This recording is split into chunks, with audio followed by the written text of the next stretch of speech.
July 1, 1999, the day the world learned that a London children's hospital had secretly kept the organs of more than 5,000 youngsters, some as young as a few days old, hidden away in drawers and freezers for decades. The revelation sent shockwaves through a nation that trusted its hospitals to protect its most vulnerable, and it ignited a firestorm that still burns in the halls of medical ethics today. Alder Hey Children's Hospital, perched on the banks of the River Mersey in Liverpool, had long been a beacon of pediatric care. In the 1970s and 1980s, its pathology department, under the direction of Professor Michael Rutter, was at the forefront of research into congenital diseases.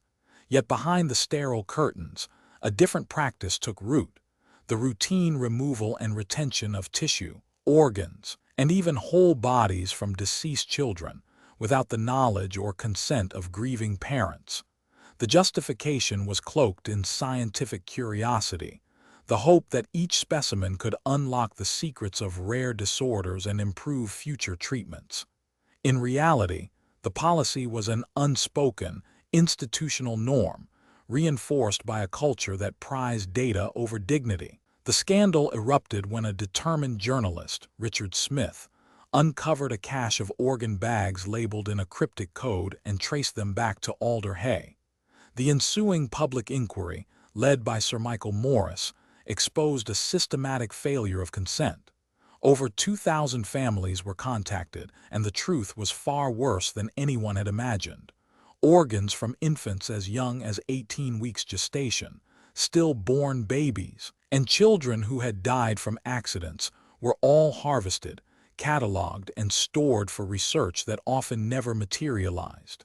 The inquiry revealed that the hospital's pathologists had kept a ledger of over 7,000 retained specimens, many of which were never returned to families even when requested.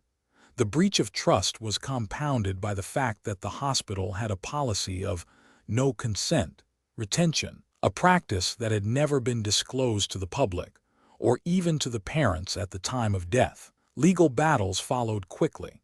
Families sued for the return of their children's remains, citing violations of the Human Tissue Act and the fundamental right to know what happened to their loved ones. In court, the hospital's defense argued that the specimens had been collected under the umbrella of research consent, embedded in general admission paperwork, a claim that the judge promptly dismissed as legally insufficient. The landmark ruling mandated the immediate return of all retained organs, tissues, and photographs to the families, and it imposed strict new regulations on how hospitals in the United Kingdom could handle post-mortem material. The case also prompted the formation of the Human Tissue Authority, tasked with overseeing the ethical use of human tissue across the nation. The autopsy process itself came under intense scrutiny. Historically, pediatric autopsies were conducted to determine cause of death and to advance medical knowledge, often involving a delicate balance between scientific inquiry and parental sensitivity. At Alder Hey, the line had been crossed. Pathologists performed extensive organ removal, sometimes dissecting entire bodies, then stored the parts in numbered boxes that bore no reference to the child's identity. The lack of transparency meant that families were denied closure, left to wonder whether the organ removal had contributed to the child's death, or whether it had been an unnecessary violation of their child's remains.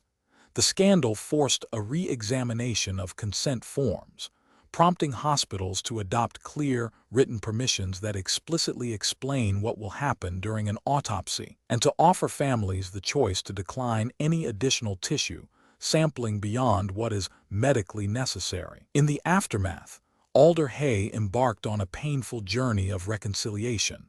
The hospital launched a public apology, set up a memorial garden where families could scatter ashes and honor the children whose bodies had been mishandled, and instituted a rigorous audit of all retained specimens. Over 2,000 organs were returned within the first year, and a new protocol required a second-tier review by an independent ethics committee before any tissue could be retained for research. The scandal also rippled through the medical community, prompting the British Medical Association to publish new guidelines on post-mortem consent and inspiring similar reforms in other countries, wary of the same ethical pitfalls. Today, the Alder Hey Organs Scandal serves as a cautionary tale about the delicate balance between scientific progress and the inviolable rights of patients and families. It reminds us that the pursuit of knowledge cannot eclipse the moral obligation to respect each individual's humanity, even after death.